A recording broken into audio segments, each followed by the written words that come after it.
আল্লাহর নবী বলেন দুনিয়ার জমিনের মধ্যে যারা রমজান মাসে রোজাগুলা রাখবে আমার আল্লাহ তাদের জন্য স্পেশাল একটা জান্নাত রেডি করে রাখছে। নবী গো কেমন জান্নাত? আমার নবী কই জান্নাতের নাম হলো রাইয়ান। ওই রাইয়ান নামক জান্নাতের দরজা দিয়া তারা দুনিয়াতে রোজা রাখবে, রোজা ওই জান্নাতের দরজা দিয়া তারা জান্নাতে যাবে। যেই দরজা দিয়া জান্নাতের মধ্যে প্রবেশ করবে ওই দরজাটার নাম হলো রাইয়ান। আল্লাহর নবী কয় জান্নাতের মধ্যে শুধু প্রবেশ করাবে না, আমার আল্লাহ তাআলা ওই রাইয়ান নামক জান্নাতের দরজা দিয়া বান্দাটারে স্বাগতম জানায়া জানায়া জান্নাতের দিকে। রমজান মাসে অনেকে আছে রোজা রাখে না, ও বৃদ্ধ বৃদ্ধ মুরব্বী বয়সের আছে, এরা রমজান মাস আসলে এদের গ্যাস্ট্রিক দেখা দেয়, রমজান মাস আসলে ডায়াবেটিস দেখা দেয়, সুন্দর চলে খেতে গাছটা ঠিক মতোই কাটতে পারে, রমজানের রোজাটা রাখতে পারে না। সাইডারের দোকানের ভিতরে লাল ফর্দা লাগায়া গামছা লাগায়া কাপড় দিয়া ঘুমটা দিয়া দিয়া মানুষ দেখবো মনে কইরা দোকানের ভিতরে যা চা পান সিগারেট খায়। এ মুসলমান, দুনিয়ার মানুষ তোমাকে দেখবে এটা চিন্তা কইরা তুমি দোকানে পর্দা লাগায়া রমজান মাসে যে খাইবা তোমার কি একটু লজ্জা লাগে না? তোমার কি একটু শরম লাগে না? দুনিয়ার মানুষ দেখবে তুমি এটা নিয়ে চিন্তিত হও, কিন্তু দুনিয়ার মানুষের যেই খোদা, ওই খোদা লামোকানে বৈশা তোমারে দেখতেছে। ওই খোদা কিন্তু ময়দানে মাশরে হাজার হাজার লক্ষ কোটি মানুষের সামনে, তোমার সন্তানের সামনে, তোমার মার সামনে, স্ত্রীর সামনে, তোমার মেয়ের সামনে, বন্ধু বান্ধবের সামনে তোমার বেরোজগার বলে ডাক দেওয়া হবে। কেন রে তুমি রমজানের রোজাগুলা ছেড়ে দাও? আমার বুঝে আসে না। আল্লাহ তাআলা জানিয়ে দেয় বান্দা, ইয়া আইয়ুহাল্লাযীনা আমানুত্তাকুল্লাহা ওয়াল তানজুর নাফসুম মা কদ্দামাত লিগাদিন ওয়াত্তাকুল্লাহা ইন্নাল্লাহা খাবীরুম বিমা তা'মালুন। আল্লাহ কয় দুনিয়ার যারা ঈমানদার তোমরা আমি আল্লাহকে ভয় করো। ওয়াল তানজুর তোমাদের প্রত্যেকের তাকানো উচিত নাফসুম মা কদ্দামাত লিগাদ তোমাদের পূর্ববর্তীদের দিকে তারা তাদের আগের জন্য কি প্রেরণ করেছে। ওয়াত্তাকুল্লাহা আল্লাহকে আবার তোমরা ভয় করো। ইন্নাল্লাহা খাবীরুম বিমা তা'মালুন নিশ্চয় আল্লাহ তাআলা তোমাদের অন্তর সকল খবর সম্পর্কে জানে। ও আল্লাহ, আমাদের পূর্ববর্তীদের ভিতরে ভালো ছিল, খারাপও ছিল। বলে হ্যাঁ হ্যাঁ হ্যাঁ, আমার আল্লাহ তাআলা ভালো খারাপের জন্য দুইটা জায়গা নির্ধারণ করেছে। আল্লাহ কি নির্ধারণ করেছেন গো আল্লাহ? আমার আল্লাহ জানায়া দেয় লা ইয়াস্তাউই আসহাবুন নারি ওয়া আসহাবুল জান্নাহ, যারা জান্নাতি আর যারা দুজকি তারা এক রকম না। আল্লাহ কারা কারা কারা উত্তম? আল্লাহ কয় আসহাবুল জান্নাতি হুমুল ফাইজুন, যারা জান্নাতি তারা হলো সফল কাম। দুনিয়ার মানুষের দল আমি সবার কাছে আবদার করি, জীবনের গুনাহ মাফ করানোর একটা মাধ্যম তোমার কাছে সামনে আসতেছে মাহে রমজান। আগামীকালকে মাগরিবের নামাজের আগ থেকে নিজেকে তুমি পরিবর্তন করে ফেলো, রমজানের রোজাগুলা রাখবা, রমজানের রোজাগুলা ঠিকভাবে রাখবা। আল্লাহর নবী জানায়া দেয় রমজানের রোজাগুলা যারা রাখবে গো আমার আল্লাহ তাআলা তাদের জন্য স্পেশাল একটা জান্নাত রেডি করে রাখছে। আমি ধন্যবাদ জানাই এই এলাকার যুব সমাজ যারা এই সাইডার যুব সমাজের উদ্যোগের মাহফিলটা রমজানের একদিন আগে আসার কারণে মানুষের কাছে রমজানের পয়গামটা পৌঁছানো যাবে। আল্লাহর নবী বলেন দুনিয়ার জমিনের মধ্যে যারা রমজান মাসে রোজাগুলা রাখবে আমার আল্লাহ তাদের জন্য স্পেশাল একটা জান্নাত রেডি করে রাখছে। নবী গো কেমন জান্নাত? আমার নবী কই জান্নাতের নাম হলো রাইয়ান। ওই রাইয়ান নামক জান্নাতের দরজা দিয়া তারা দুনিয়াতে রোজা রাখবে, রোজা ওই জান্নাতের দরজা দিয়া তারা জান্নাতে যাবে। যেই দরজা দিয়া জান্নাতের মধ্যে প্রবেশ করবে ওই দরজাটার নাম হলো রাইয়ান। আল্লাহর নবী কয় জান্নাতের মধ্যে শুধু প্রবেশ করাবে না, আমার আল্লাহ তাআলা ওই রাইয়ান নামক জান্নাতের দরজা দিয়া বান্দাটারে স্বাগতম জানায়া জানায়া জান্নাতের দিকে ঢুকাবে। আর যারা রমজান মাসে আপনারা ইফতার করবেন, সাহারি করবেন, আপনারা এমনি এমনি থাকবেন না। আপনাদের কাছে করজোরে আবদার জানাই গো, আপনি যখন ইফতার করবেন আপনার পার্শ্ববর্তী গরিবের দিকে আপনি লক্ষ্য রাখবেন। আপনি যখন সাহারি করবেন আপনার পার্শ্ববর্তী গরিবের দিকে আপনি লক্ষ্য রাখবেন। বলে হুজুর কেন গো? আল্লাহর নবী জানায়া দেয় যখন তোমরা সাহারি করবা, ইফতার করবা, তখন তোমরা গরিবের দিকে নজর করবা। নবী গো কেন? বলে যদি তোমাদের সম্ভব হয় তোমরা একজন ইফতার রোজাদার ব্যক্তিকে 3টা খেজুর দ্বারা ইফতার করাও। যদি এর চাইতে কম সম্ভব হয় এক গ্লাস দুধ দিয়া তুমি ইফতার করাও। যদি তার চাইতে কম সম্ভব হয় 1 গ্লাস পানি দিয়া তুমি রোজাদার ইফতার করাও। নবী গো আমার কি লাভ হবে? নবী আমার বলে একটা রোজাদার ইফতার করাইলে সে রোজা রাইখা যে সওয়াব অর্জন করবে তুমি তার ইফতার করে তার সমপরিমাণ সওয়াব অর্জন করবা, অথবা অনচেত কিন্তু তার আমলনামা থেকে তার রোজার একটু সওয়াব তার থেকে কমবে না। এজন্য আমি আপনাদের সবার কাছে আবদার করব, যেহেতু আগামী কালকে থেকে তারাবি শুরু হয়ে যাবে, আপনারা সবাই মনোযোগ দিয়া শুনেন গো মুসলমান ও ইমানদারের দলেরা। আপনারা নিজেরা এই রমজান মাসে আল্লাহ তাআলা 70 গুণ থেকে 700 গুণ সওয়াব আল্লাহর বান্দাদেরকে দান করে। আপনারা রমজানের সওয়াবগুলো অর্জন করার জন্য রোজাদারদের মাঝে ইফতার বিতরণ করবেন, রোজাদারদের মাঝে সাহারি বিতরণ করবেন। আর সতর্ক করি, রমজান মাসে আপনার একটা তারাবির নামাজও মিস করবেন না। বলে হুজুর কেন মিস করব না? কারণ প্রত্যেকটা তারাবির নামাজ আপনার জন্য গুনাহ মাফের একটা মাধ্যম, প্রত্যেকটা তারাবির নামাজ আপনার জীবনের পরিবর্তনের একটা মাধ্যম, প্রত্যেকটা তারাবির নামাজে আমার আল্লাহ তাআলার অসংখ্য ফেরেশতারা আপনার জন্য এক একটা পুরস্কার নিয়ে অপেক্ষা করতে থাকে। এ মুসলমানেরা, এজন্য আপনারা তারাবির নামাজটা আদায় করবেন। তারাবির নামাজের দিকে যদি আমরা তাকাই, লক্ষ্য করে দেখা যায় প্রথম দিন মসজিদ একবারে পুরা, 2 দিন 3 দিন 5 দিন যাওয়ার পর মসজিদের মুসল্লি আর 2 কাতারও থাকে না, 1 কাতারও থাকে না। বলে কারণটা কি? কারণটা কি? এরা জবাব দিবে 2 দিন 3 দিন পরে ঈদ আগমন করতেছে, আমরা ঈদের মার্কেটিং নিয়ে ব্যস্ত থাকি। কিন্তু জানো মুসলমান, রমজান মাসে তোমার জন্য বড় একটা আগাম সুখবর। রমজান মাসের শেষ 10 দিন যখন আগমন করত, আম্মা জান আয়েশা সিদ্দিকা থেকে হাদিস বর্ণিত, তিনি বলেন যখন রমজানের শেষ 10 দিন আগমন করত, আমার নবীজি ইজারটাকে, লুঙ্গিটাকে টাইট করে বেঁধে ফেলতেন। ইয়া রাসূলুল্লাহ, এটা দিয়ে আপনি কি বুঝাইলেন? নবী আমার জানায়া দেয়, রমজান মাসের শেষ 10 দিনে যখন লাইলাতুল কদর বেজর রাত্রিতে আগমন করে, ওই বেজর রাত্রিতে আল্লাহ তাআলা বান্দার গুনাহগুলো মাফ করে। বান্দা যেন লাইলাতুল কদরের বেজর রাত্রিগুলাতে আমার আল্লাহ তাআলার বেশি বেশি করে স্মরণ করে, বেশি বেশি করে কোরআন তেলাওয়াত করে, বেশি বেশি করে লাইলাতুল কদরে ইবাদত করে, আমার আল্লাহ তাআলা বান্দাটারে আল্লাহর প্রিয় বান্দা হিসেবে কবুল করে নিবে। কিন্তু সতর্ক আমার পর্দার অন্তরালের মা বোনেরা, রমজান মাসের শেষ 10 দিনে ইবাদত বেশি করবে দূরের কথা, এরা শপিং করা নিয়ে বেশি ব্যস্ত থাকে। হ্যাঁ, ঠিক হইল কোন না হইল?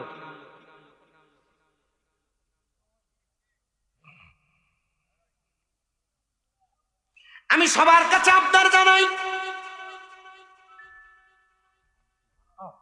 সবার কাছে আবদার জানাই, আপনারা মনে রাখবেন রমজান মাসটা আপনারা কাজে লাগাইবেন।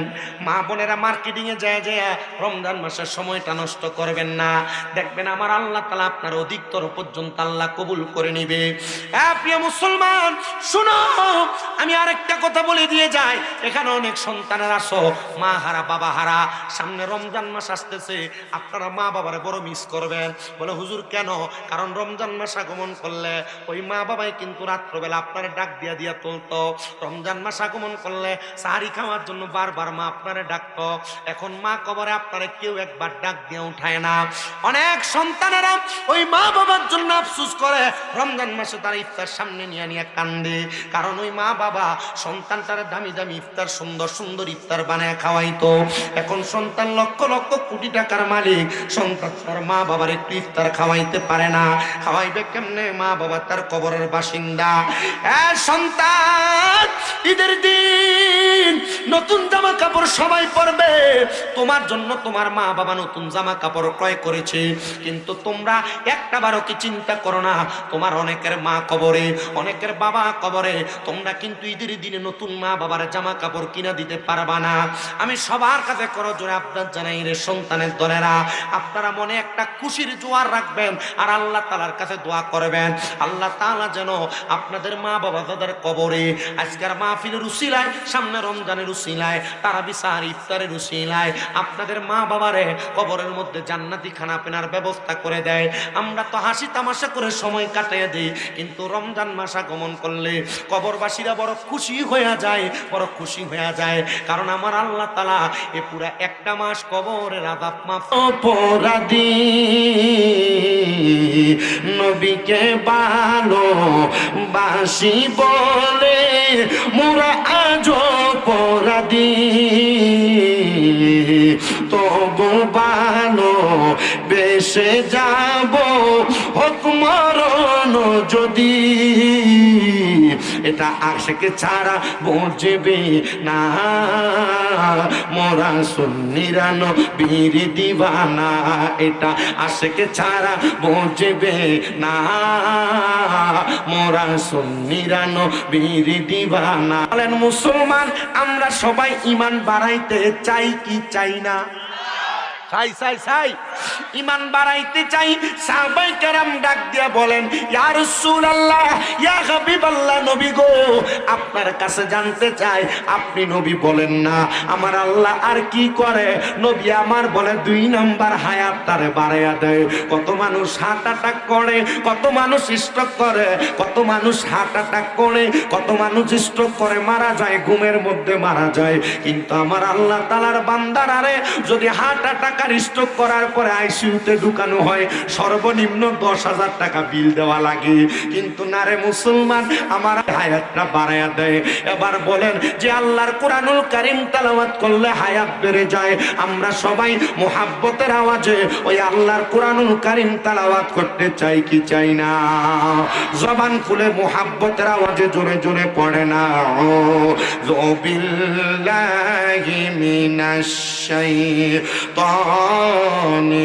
রাজীম, বিসমিল্লাহির রাহমানির রাহিম, ইয়া আইয়ুহাল্লাযীনা আমানু ইত্তাকুল্লাহা ওয়াল তানজুর নাফসুম মা قدمت لغد واتقوا الله إن الله خبير بما تعملون ولا تكونوا كالذين نسوا الله فأنساهم أنفسهم أولئك هم الفاسقون.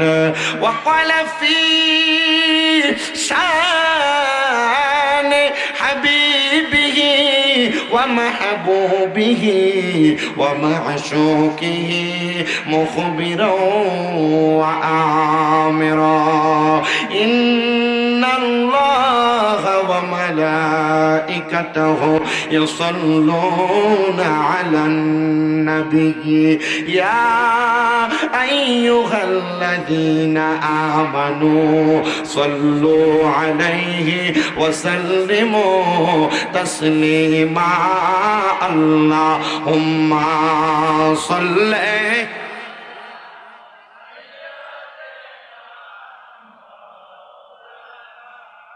محمد وعلى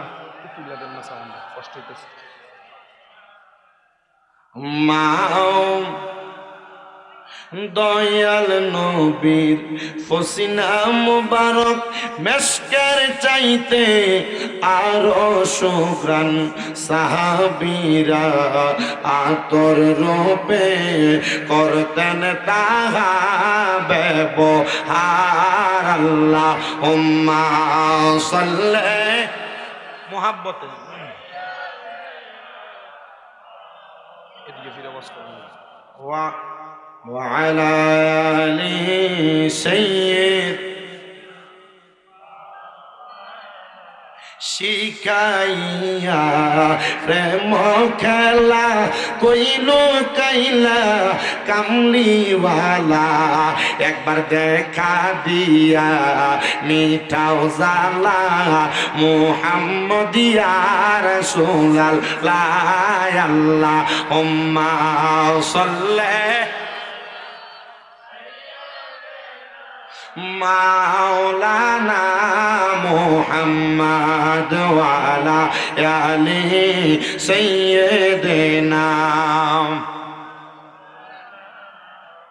মুহাম্মদ। লা ইলাহা লা যিকর লা ইলাহা সুবহানাল্লাহ ওয়ালহামদুলিল্লাহ লা ইলাহা ইল্লাল্লাহ ও সুবহানাল্লাহ ওয়ালহামদুলিল্লাহ লা ইলাহা হাসবি রব্বি জাল্লাল্লাহ মা ফি কলবি গায়রুল্লাহ হাসবি রব্বি জোর মাফি কলবি গায়রুল্লাহ নূর মুহাম্মদ সাল্লাল্লাহু নূর মুহাম্মদ ও লা ইলাহা ইল্লাল্লাহ সুবহানাল্লাহ ওয়ালহামদুলিল্লাহ লা ইলাহা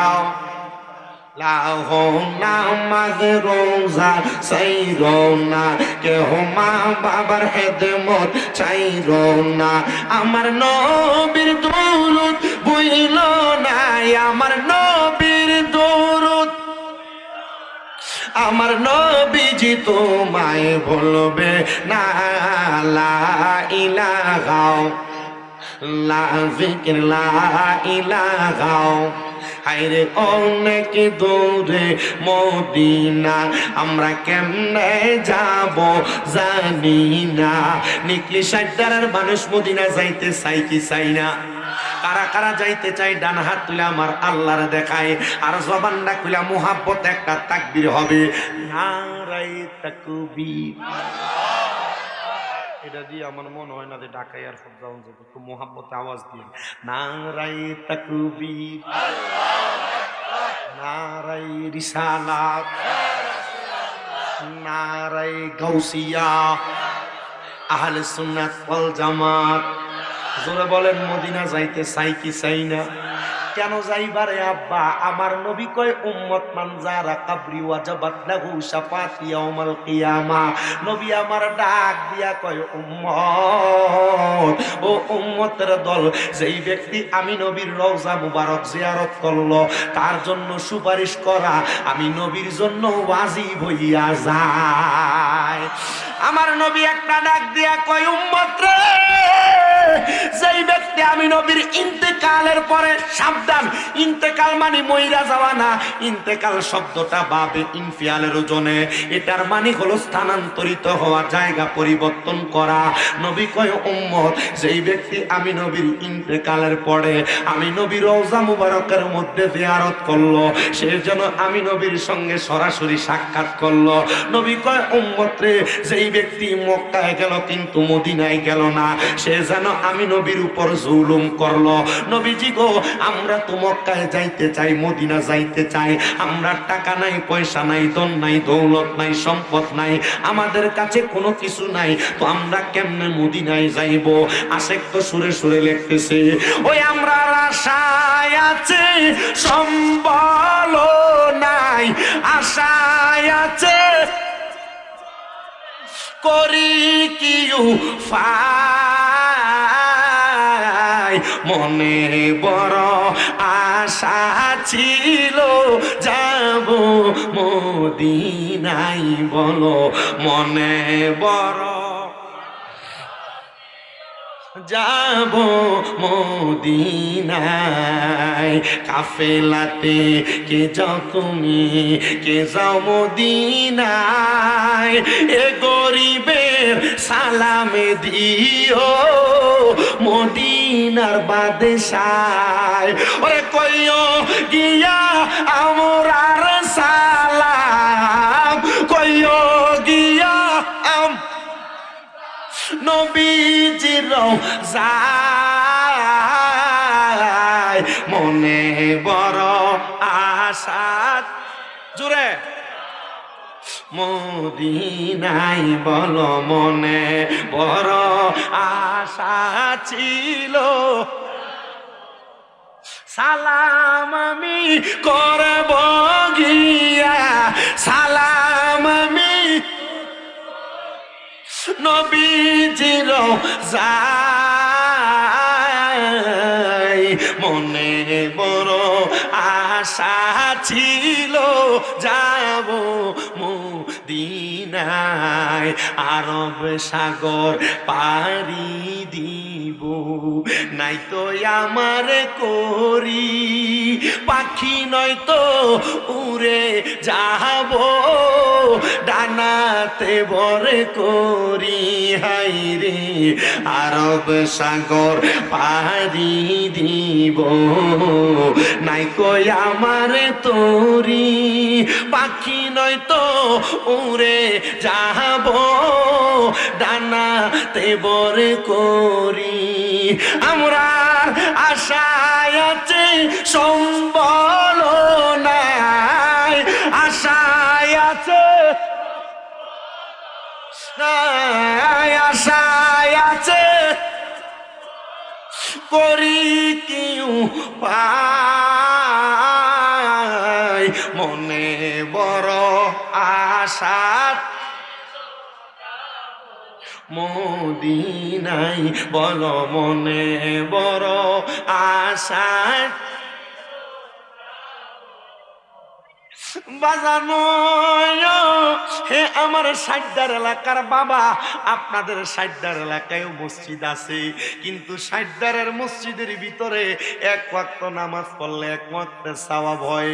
পর্দার অন্তরালের আমার মায়া, ও মা, তোমার ঘরের ভিতরে এক ওয়াক্ত নামাজ পড়লে এক ওয়াক্তের সওয়াব হয় বন্ধুরে, কিন্তু আমার নবী কই উম্মত মদিনাতুল মুনাওয়ারার মসজিদে নববীর ভিতরে কোন মানুষ যদি এক ওয়াক্ত নামাজ পড়ে রে, তার আমল নামার ভিতরে 50,000 ওয়াক্তের সওয়াব লেখা হইয়া যায়।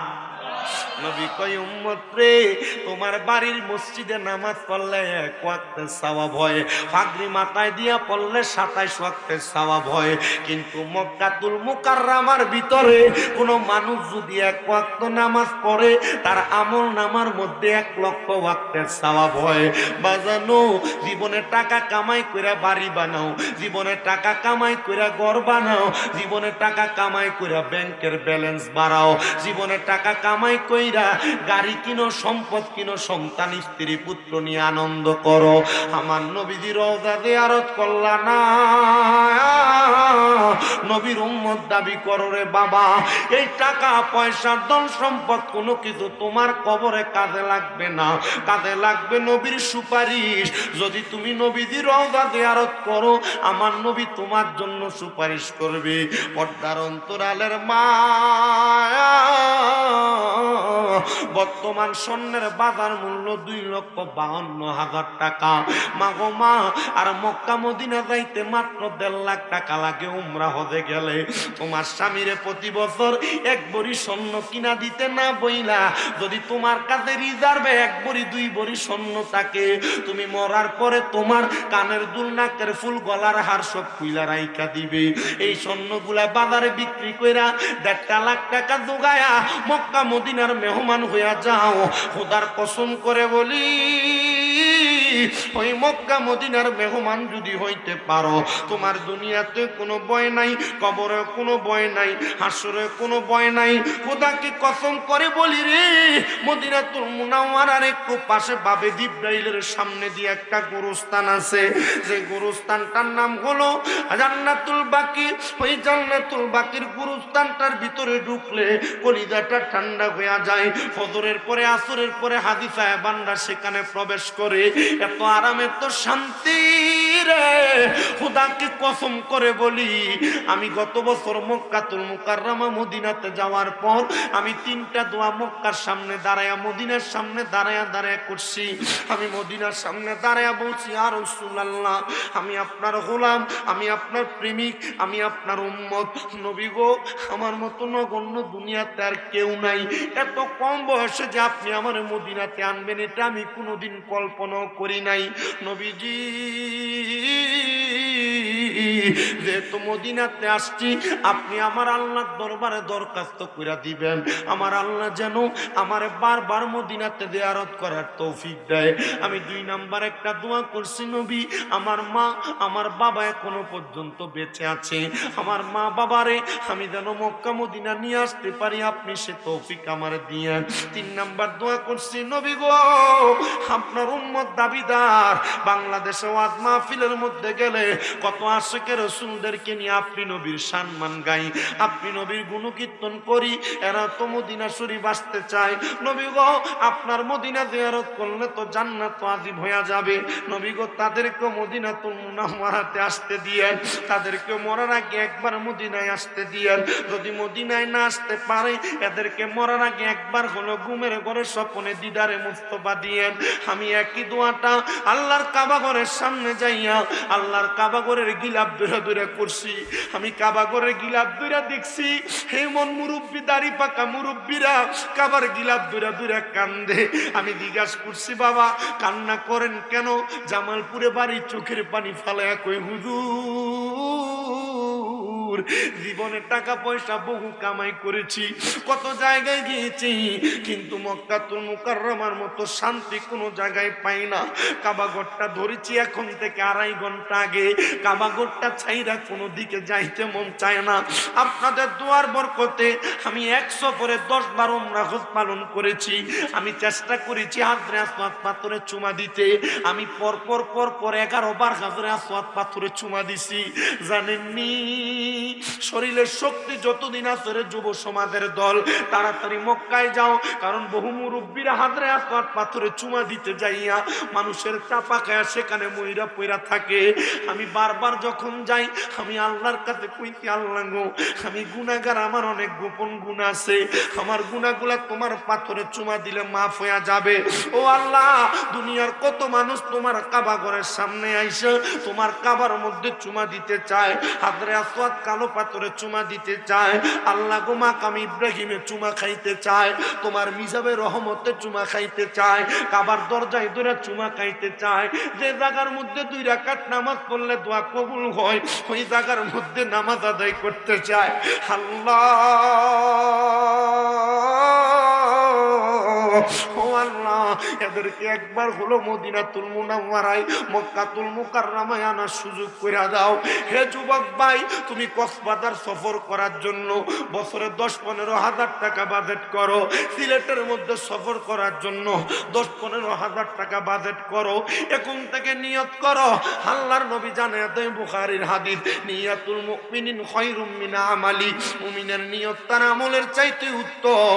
ওই কক্সবাজার যায় টাকা নষ্ট না কইরা, দুনিয়ার পার্কে যায় টাকা পয়সা নষ্ট না কইরা, নদী বন্দরে ঘুরে টাকা পয়সা নষ্ট না কইরা, এখন থেকে 10 টাকা 20 টাকা 50 100 1000 টাকা কইরা কইরা জমাও, মক্কা মদিনা যাইবা মনে কইরা। খোদার কসম করে বলি, যদি মনে নিয়ত করো কিন্তু যাইতে পারো নাই, মারা গেছো, আল্লাহ তাআলা আমলনামায় মক্কা মদিনা যাওয়ার সওয়াব দান করব। খোদার কসম, খোদার কসম, খোদার কসম করে বলি, যদি মক্কা মদিনা যাইতে পারো, দুনিয়ার কোনো জায়গা তোমার ভালো লাগবে না, দুনিয়ার কোনো দেশ তোমার ভালো লাগবে না, দুনিয়ার কোনো স্থান তোমার ভালো লাগবে না, কারণ সবচাইতে সুন্দর সবচাইতে আকর্ষণীয় জায়গা মক্কা আর মদিনা। আশেক বলে, আরে লন্ডন প্যারিস ওয়াশিংটন বার্লিন যেতে চাই না, হংকং বেজিং টোকিও সিঙ্গাপুরও চাই না, মৌনা আমার যেতে চাই এই দুনিয়ার একটি জায়গা, সেই জায়গাটার নাম হলো সোনার মদিনা, বলো সেই জায়গাটার নাম হলো সোনার মদিনা। ধরে বলেন, সেই জায়গাটার নাম হলো সোনার মদিনা, সেই জায়গাটার নাম হলো সোনার মদিনা। হায়রে সোনার মদিনা, আমার প্রাণের মদিনা, সোনার মদিনা, আমার প্রাণের মদিনা, সেই জায়গাটার নাম হলো সোনার মদিনা, সেই জায়গাটার নাম হলো সোনার মদিনা। হায়রে নারী বাড়ি গাড়ি নিয়ে দুনিয়া পাগল, যশ খেতে পাড়া বাড়ি চলছে অনর্গল, নারী বাড়ি গাড়ি নিয়ে দুনিয়া পাগল, যশ খেতে পাড়া বাড়ি চলছে অনর্গল, নারী বাড়ি যশ খেতে নাই রে কামনা, নবীর জিয়া রতে যাব সোনার মদিনা, সেই বাসনা পূর্ণ হবে দেখলে মদিনা, সেই বাসনা পূর্ণ হবে দেখলে মদিনা। হায়রে যাব মদিনা, মোরা দেখিব মদিনা, বলো যাব মদিনা, মোরা দেখিব মদিনা, সেই জায়গাটার নাম হলো সোনার মদিনা, সেই জায়গাটার নাম হলো সোনার মদিনা। হায়রে সিঙ্গাপুরে যায় অনেকে বিমারি হলে, ভালো সেবা আর ভালো ঔষধ মিলে, হায়রে রোগের সেবা পেতে চলো সোনার মদিনা, বলো রোগের সেবা পেতে চলো সোনার মদিনা, সেই জায়গাটার নাম হলো সোনার মদিনা। বলো সেই জায়গাটার নাম হলো সোনার মদিনা। হায় রে সোনার মদিনা, আমার প্রাণের মদিনা, সোনার মদিনা, আমার প্রাণের মদিনা, সেই জায়গাটার নাম হলো। তো বাবা, আমি যেই কথা বলতেছিলাম, মুসলমান যেহেতু দাবি করেন, মুসলমান হিসাবে আপনার যে কিবলা, ওই কিবলা মক্কাতুল মুকাররমাতে একবার আপনি তাওয়াফ করার চেষ্টা করবেন, একবার যাওয়ার চেষ্টা করবেন, দেখবেন মক্কা মদিনা যাইতে পারলে আল্লাহ তাআলা আপনার মনের নেক নেক মাকসুদগুলো পূরণ করবে। অনেক সন্তানের এখানে আছেন, আপনাদের কাছে করজোড়ে আবদার করি, আপনাদের সম্পদ থাকলে, টাকা পয়সা থাকলে, আপনাদের মা বাবার সম্পদ থাকলে, আপনারা আপনাদের সম্পদ বিক্রি কইরা আপনারা সম্ভব হলে আপনাদের মা বাবারে মক্কা মদিনা পাঠাইবেন। দেখবেন আমার আল্লাহ তাআলা আপনাদের মা বাবার মক্কা মদিনা সফরের উসিলায় আপনাদের জীবনের গুনাহ মাফ করে দিবে।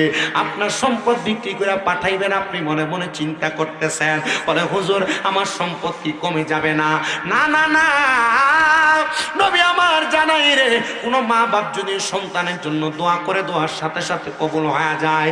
যদি কোনো সন্তানের মা বাবা মক্কার কালো গিলাপটা দৌড়া দৌড়া দোয়া করে, আল্লাহ আমার সন্তান সম্পদের চিন্তা করে নাই, টাকা পয়সার চিন্তা করে নাই, আল্লাহ তুমি আমার সন্তানটারে তুমি আরো সম্পদ দিয়ে তার কলিজা ঠান্ডা করো। আমি জানতে চাই আমার আল্লাহ তাআলা ওই সন্তানটারে অধিক পরিমাণ সম্পদ দিতে পারে কি পারে না? প্রিয় মুসলমান শুনে, আপনাদের কারগুজারির জন্য আমি আপনাদেরকে ছোট্ট একটা ঘটনা শোনায় দেই। ঘটনাটা শোনাইলে আপনারা আরো ভালো করে বুঝতে পারবেন। আল্লাহ তাআলার একজন বুজুর্গ বান্দা, যেই বুজুর্গ বান্দাটা তিনি বসবাস করতেন দামেস্ক এলাকার মধ্যে, বসবাসরত অবস্থায় ওই বুজুর্গ বলেন, আমি দামেস্ক এলাকার মসজিদের মধ্যে নামাজ পড়াইতাম।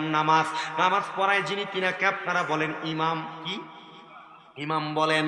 উনি বলেন আমি নামাজ পড়াইতাম, বহুদিনের শখ, আমি মনে মনে নিয়োগ করেছি আমি মক্কায় যাব, মদিনায় যাব তাওয়াফ এবং জিয়ারত করার জন্য। আমি যাওয়ার জন্য যখন চিন্তা করলাম, মনে মনে এরাদা করলাম, আমি অনেক কষ্ট করে কিছু দেরহাম আমি যোগ করলাম, মানে দামেস্ক থেকে মক্কা এবং মদিনা সফর করে আসার জন্য 1000 দেরহাম লাগে। আমার কাছে 1000 দেরহাম নাই, মাত্র 700 দেরহাম আমি আমার কাছে জোগাড় করে রাখলাম।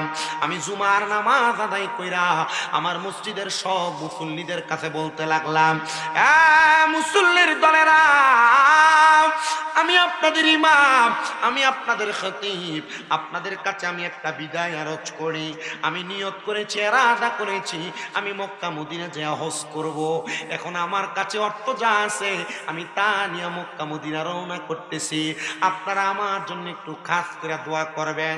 মুসল্লিরা যখন খবর পাইলেন ওনাদের ইমাম সাহেব মক্কা এবং মদিনায় যাবে, তারা দৌড়ায় আইসা সেই ইমামের সাথে মুসাফা করে, তারা দৌড়ায় আইসা সেই ইমামের হাতে চুমা খায়, তারা দৌড়ে আইসা বলে, ইমাম সাহেব আপনি আমাদের সালাম আল্লাহ তাআলার প্যারা হাবিবের রওজা মুবারকে পৌঁছায়া দিয়েন। ওই ইমাম সাহেব বলেন, ও দুনিয়ার মানুষ গো, আমি আবার মসজিদ থেকে বিদায় হইলাম, আমি আল্লাহর দরবারে 2 রাকাত নামাজ আদায় করলাম সফর করার উদ্দেশ্যে। আমি নামাজ আদায় কইরা আল্লাহর কাছে দোয়া করলাম, আল্লাহ আমার নির্দিষ্ট পরিমাণ অর্থ আমার কাছে নাই, যে অর্থ দিয়ে আমি মক্কা মদিনা সফর করে চলে আসব। আল্লাহ আপনি হলেন উত্তম ফয়সালাকারী, আল্লাহ আপনি হলেন উত্তম ফয়সালাকারী, আমার আল্লাহ তাআলা এমন ফয়সালাকারী। আপনারা বলেন আল্লাহর কাছে বান্দা যদি চাওয়ার মতো চায়, আমার আল্লাহ তাআলা বান্দার মনের আশা পূরণ করতে পারে কি পারে না? হ্যাঁ পারে, পারে তো পারে, ঠিক। তো পারার পরে আপনারা যারা 500-1000 ইনকাম করার পরে তো আল্লাহ আমারে দেয় না, তারে দেয় কেন? টিনের ঘরে ঘুমায় স্বপ্ন দেখে আল্লাহ আমার একটা বিল্ডিং দিত, বিল্ডিং একটাই, ঘুমায় চিন্তা করে নিকলিতে বিল্ডিং আছে, কিশোরগঞ্জ একটা বিল্ডিং হইতো, চিন্তা করে কিশোরগঞ্জ বিল্ডিং আছে, ঢাকা শহরে একটা মিরপুরে বিল্ডিং হইতো, উত্তরায় গুলশানে হইতো, এটা খুব চিন্তা। আল্লাহর কোরআন বলে, লা ইউকাল্লিফুল্লাহু নাফসান ইল্লা উসআহা, আল্লাহ কারো সাধ্যের বাহিরে কোনো কিছু চাপায় দেয় না। আপনার সাধ্যে, আপনার তৌফিকে, আপনার রিজিকে, আপনার ভাগ্যে যা আছে আল্লাহ আপনার তাকে তা দিছে। বেড়ার ঘরে ঘুমান আলহামদুলিল্লাহ, মাটির ঘরে ঘুমান আলহামদুলিল্লাহ, ছিঁড়া জামা কাপড় আলহামদুলিল্লাহ, এমনে চলেন আলহামদুলিল্লাহ। কারণ দুনিয়াটা তো অনেক বড়, আমাদের দুনিয়ায় চলাফেরা করার পথে কত রকমের কত রং তামাশা হয়, কিন্তু রং তামাশার মাঝখানেও আমরা বেঁচে আছি, ঠিক কিনা? বেঁচে আছি না আমরা? এই বেঁচে থাকার মাঝখানেও যদি আল্লাহ তাআলা আমরা কোনো চাহিদা আল্লাহর কাছে প্রকাশ করি, একদিন 2 দিন 3 দিন 1 মাস 2 মাস না পাইলে, আরে আল্লাহ আমার দিকে চায় না মুক্তিল্লা রে, তার দিকে চায়, আল্লাহ আমারে দেয় না রে, তারে দেয়। কথা কন না? আপনি যেখানে যতটুকু আছেন এখানে আলহামদুলিল্লাহ বলেন।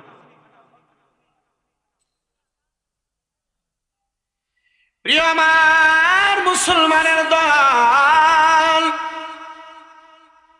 আল্লাহর ওই বুজুর্গ বলেন, আমি আল্লাহর প্রতি তাওয়াক্কুল করে রওনা করলাম। টাকা লাগে দেড়হাম, লাগে 1000, আছে মাত্র কত? 700। কোন না 700। সবাই এইসব ওই আল্লাহ তাআলার বন্ধুর সাথে, আল্লাহর ওই বুজুর্গের সাথে সাক্ষাৎ করে মুলাকাত করে।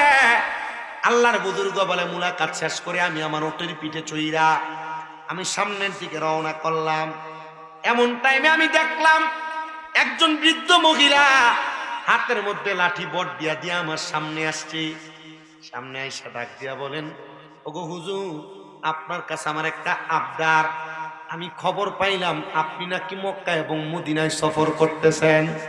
হুজুর বলে, মা হ্যাঁ আমি সফর করতেছি, কিন্তু আপনি কেন আমার পথের রাস্তার মধ্যে দাঁড়ায় গেলেন গো? মহিলাটা দিয়ে কই, হুজুর আমি অনেক দিন ধরে মক্কা মদিনা যাব, কিন্তু আমার এই থলের মধ্যে মাত্র 300 দিরহাম আছে। বহু বছর পর্যন্ত জমাইতেছি, কিন্তু 300 দিরহামের বেশি আমি আমার যোগ্যতা দিয়ে জমাইতে পারি নাই। হুজুর এই নেন আমি 300 দিরহাম আপনাকে দিয়া দিলাম। যেহেতু আমি এই 300 দিরহাম দিয়ে মক্কা মদিনা যাইতে পারবো না, আপনি আমারটা নিয়ে যান। তবে আপনি আমার একটা ওয়াদা দিয়া দেন, আপনি মদিনায় গেলে আমি ফাগুলনির পক্ষ থেকে একটা সালাম আমার নবীর রওজাতে দিয়া দিবেন। এর দরকার ছিল 500 দিরহাম, আছে ছিল 500, বেরিয়ে এনে দিছে কত? 700 আর 300 হইল কত? হ্যাঁ, বাইরনের সময় তাওয়াক্কুল করছে কার উপরে? কার উপরে? আমি আপনাদেরকে এটা বুঝাইতে চাইছি, তাওয়াক্কুল হবে একজনের। কি কয় না তো? কার কাছে? তাওয়াক্কুল করতে পারবেন তো কাজ শেষ। আপনি আপনার তাওয়াক্কুল করছেন, আপনার ইবাদত কবুল করার মালিক আল্লাহ। আপনি আপনার তাওয়াক্কুল করছেন, আপনার দান কবুল করার মালিক আল্লাহ। আপনি আপনার তাওয়াক্কুল করছেন, আপনার সফর মক্কা মদিনা নেওয়ার মালিক আল্লাহ। আর হাদিস দিয়ে বোঝাই দিচ্ছেন যেহেতু যাইতেই পারবেন না, রাস্তা অ্যাক্সিডেন্ট করে মরে গেছেন, তাই আমল নামার ভিতরে যাওয়ার সওয়াব হয়ে গেছে।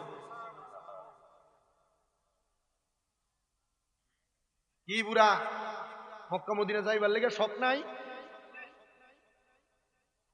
শখ আসেনি বুড়া বেটা? তুমি শুধু টেহা কামাই করছো আর ভাতার বিড়ি টানছো। কষ্ট নিতেছ, কষ্ট নিয়েন না। মুসলমান হিসেবে সবার মনে একটা আশা দরকার, মনে একটা আকাঙ্ক্ষা থাকার দরকার, যেন মক্কা মদিনা যাইতে পারে। আপনাকে সহজ একটা কথা বুঝাই।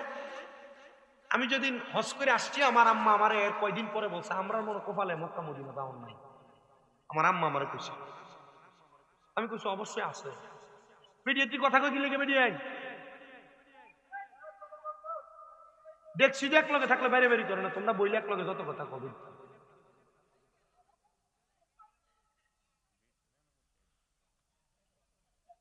আমার আম্মা কইছে আমরা কপালে মনে হয় হজ নাই।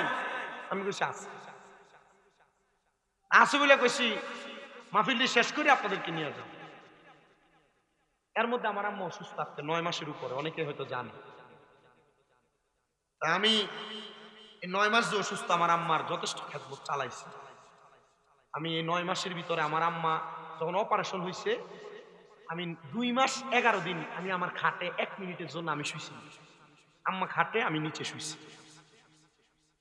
এ আমার বললে তো শরমের কিছু না। আমি আমার এই হাতগুলা দিয়ে আমার আম্মার প্রস্রাব পায়খানাগুলো পরিষ্কার করছি। এমন হয়েছে যে একবার পরিষ্কার করছে আবার করছে। এত বয়স হয় নাই, বুঝেন? আমি বড় থেকে আমার মা বাবার বয়স কত হইব? একবার কম।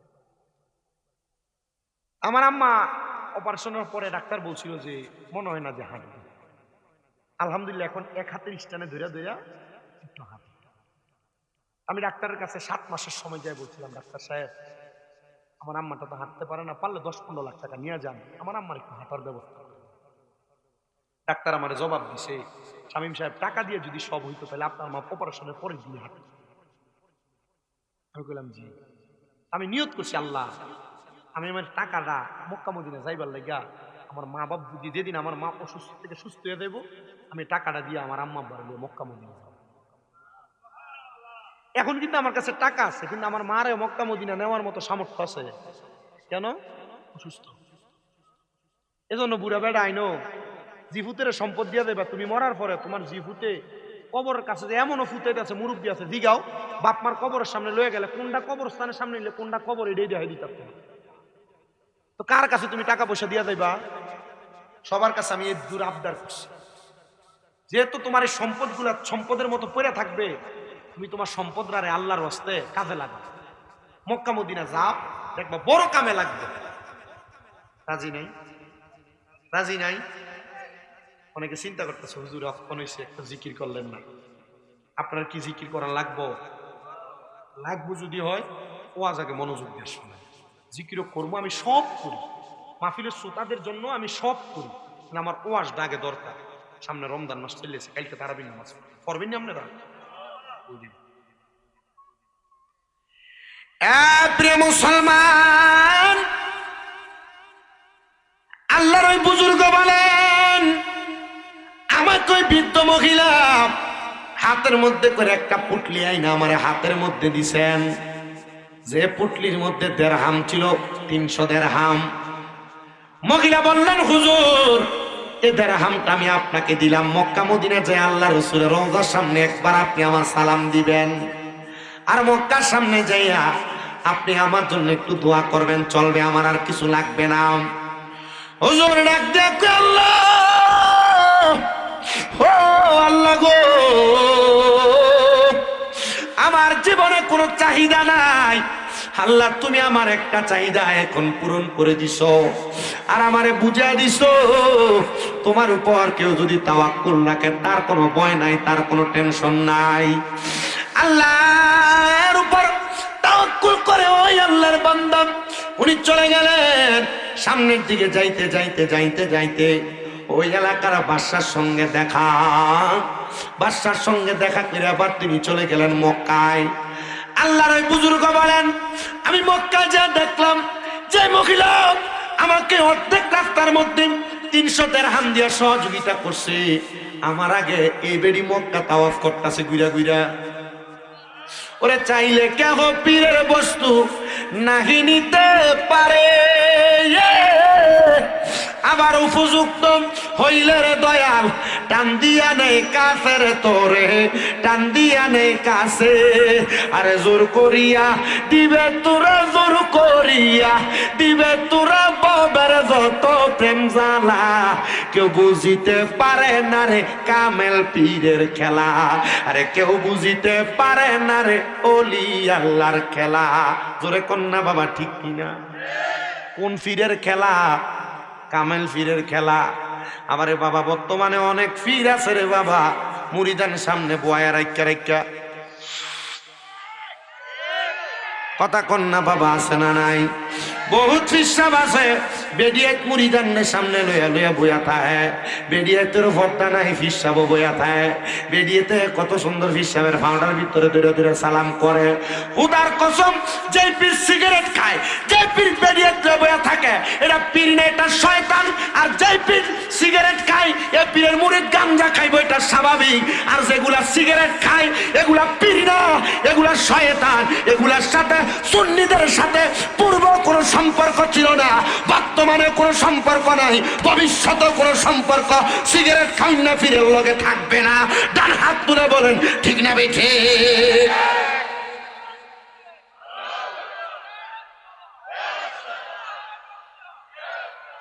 সিগারেট খায় এমন ফির বাংলাদেশে আসেনি, বেরিয়ে তুলে বইয়া থাকে এমন ফিরও আসেনি। এটা কি ফির না শয়তান? কথা কন না। কারণ ফির সিগারেট খাতো, ফির যদি সিগারেট খা মুড়ি তো গাঞ্জা খাইব, কথা কয় না ঠিক কিনা? ফির যদি বেরিয়ে তুলে বইয়া থাকে মুড়িদান তো বেরিয়ে তুলে হইতে থাকবো, কথা কয় না কেন? ঠিক কিনা? এই যে বাংলাদেশে 5 আগস্টের পর এতগুলা মাজার ভাঙছে কেন? এসব হিসাবের লাগে হুজুর কে লেগা এসব পিসাবের জন্য ভাঙছে। কারণ কি আপনার কাছে যদি বলা হয় এ পিসাবরা গরু নিছে, ছাগল নিছে, মহিষ নিছে, নিয়ে খাইয়ে খাইয়ে নিজের ফ্যাটটারও তো মুড়া বানাইছে, কথা বল না? এই যে মাথার গুলা ভাঙছে, কষ্ট লাগে নাই? কষ্ট লাগে নাই? ভাঙলে তো তুরুস দিয়ে লাগছে। কিন্তু আমি চিন্তা করে দেখছি এই পিসাব যদি দতলার মাথার ভাঙছে, হিসাব করে দেখলাম যে পিসাবটার কয়েকটা ভুল আছে। এর মধ্যে 1 নাম্বার ভুল, যতগুলা মাথার ভাঙছে একটার লগে একটা মাদ্রাসা ছিল না, কথা বল না? যতগুলা মাজার ভাঙছে একটা মাজারের সাথে একটা মাদ্রাসা ছিল না। যদি মাজারগুলোর সাথে এক একটা করে মাদ্রাসা থাকতো, আর যদি মাদ্রাসার ভিতরে 200-400 পোলাপাইন থাকতো, যে ফকিন্নের ফুটাইতে মাজার ভাঙতে ছিল, যদি মাদ্রাসার 200-400 পোলাপাইন 200-400 লাড়ি দিয়ে তোরানি দিত, বাঙ্গুইনা দিয়ে টোয়াই হওয়া গেল। হইলে আপনারা মনে হয় বুঝেন নাই, বুঝছেন তো? আজকে থেকে ওয়াদা করেন যে ফিরের কোনো মাদ্রাসা নেই, এই ফিরের হাদিয়া দেওয়ান বন্ধ। যে পীরের কোন মাদ্রাসা নেই, এই পীরের দরবারে গরু ছাগল দেওয়ান বন্ধ।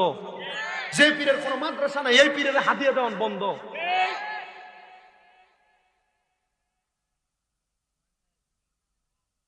আপনারা কষ্ট হইতেছে, বহুত জনের হিসাবের উপরে পড়তেছে। আল্লাহর কসম করে কই, এমন যদি হিসাব কারো থাকা তাই এই হিসাবের তালাক দাও। কারণ এই ফির হিসাব নিতে তো জান্নাতে যাইতেছ না, তোমার কেন নিব? কষ্ট হইতেছে।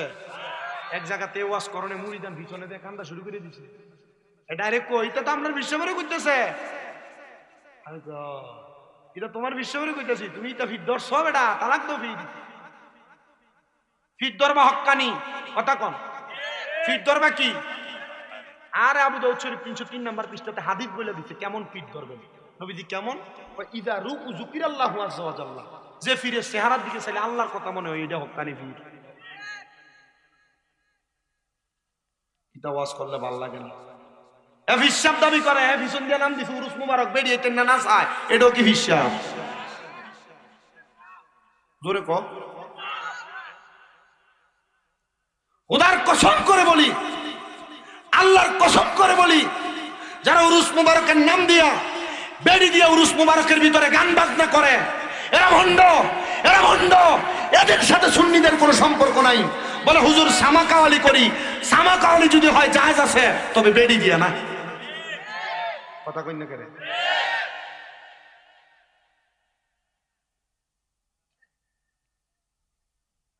ওরে চাইলে কেহ পীরের বস্তু নাহি নিতে পারে,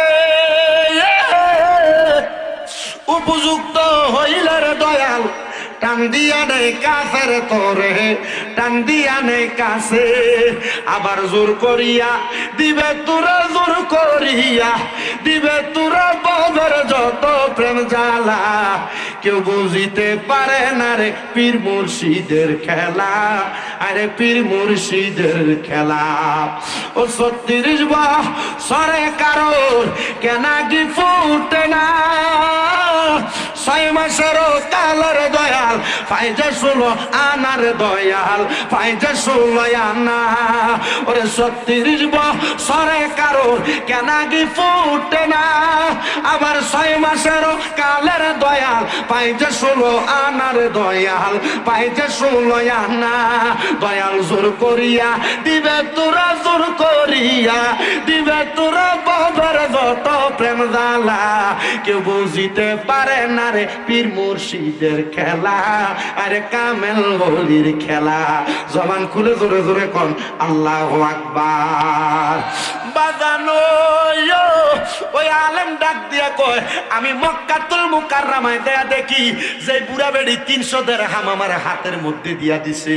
আমি মক্কায় যাওয়ার আগে ওই বুড়া বৃদ্ধ মহিলা আমার আগে মক্কা তাওয়াফ করতাছি। জবান খুলে জোরে কোন না বাবা আল্লাহু আকবার। বন্ধুরে ও নবীর উম্মতের দল, এবার ওই বুড়া মহিলাটারে তিনি অনুসরণ করতে লাগলেন। তিনি কি আমি হজ করবো পরে, আগে বৃদ্ধ মহিলা আমার আগে কেমনে মক্কায় এলো খবরটা জানার আমার দরকার। তিনি আবার মহিলার পেছনে ঘুরে তিনি বলেন, আমি মহিলার দিকে যদি যাই, হঠাৎ করে দেখি মহিলা আমার ওপর পান্তে। মহিলাটা মক্কা তাওয়াফ কইরা হাজরে আসওয়াদ পাথরের কাছ থেকে মহিলাটা গেছে সাফা মারওয়ায়, সাফা মারওয়া সাই কইরা। এবার ওই মহিলাটা যখন মক্কা থেকে হাইটা সামনে চলে যায়, আমি ডাক দিয়া কইলাম, মা গো মা, ও মা, আপনি আমার আগে কেমনে মক্কায় আইলেন? মহিলা কয়, হুজুর গো, পরে উত্তর দিব, আগে মক্কা থেকে আমারে মদিনায় যাওয়ার জন্য দেন। এবার মহিলাটা হুজুরের কথা শুই না মদিনার দিকে রওনা করছে। ওই হুজুর মহিলার পিছনে পিছনে মদিনাতুল মুনাওয়ারায় গেছে। মদিনাতুল মুনাওয়ারায় যাইয়া ওই মহিলাটা মদিনা জিয়ারত করার পরে এবার মদিনার সামনে বসছে। আলেম ডাক দিয়া কয়, মা গো, আপনি এত তাড়াতাড়ি কেমনে মক্কা মদিনা আসলেন? মহিলা কয়, বাবা, আমি তো আসি নাই, আমারে দামেস্কের বাদশা লই আইছি। এতদিন বেড়ি মক্কা মদিনা আইতেই পারে না, এমন লই আইছে কি? কোন দেশের? দামেস্কের বাদশা। ডাক দিয়া কয়, মা কি বলেন? আমি তো আসার সময় বাদশার সঙ্গে দেখা করে আসছি। বলে, মা বাদশা কোথায়? ডাক দিয়া কয়, এই যে দেখো আমার পেছনে বাদশা আমার গাটুরিটা তার কান্দে লইয়া রাখছি। বেটা হইল দামেস্কের বাদশা, কিন্তু গাটুরি কান্দে নিছে হাজী সাহেব।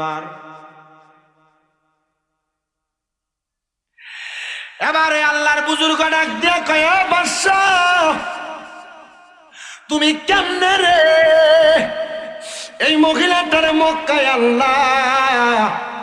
বাদশা কয়, হুজুর, আপনি যখন মক্কা মদিনা আসার সময় আমার সঙ্গে সাক্ষাৎ করে আসতেছিলেন, আমি জিজ্ঞাসা করেছিলাম আপনার কোনো টাকা পয়সা শর্ট আছে কিনা, আমি আপনার একটু হাদিয়া সহযোগিতা করার জন্য।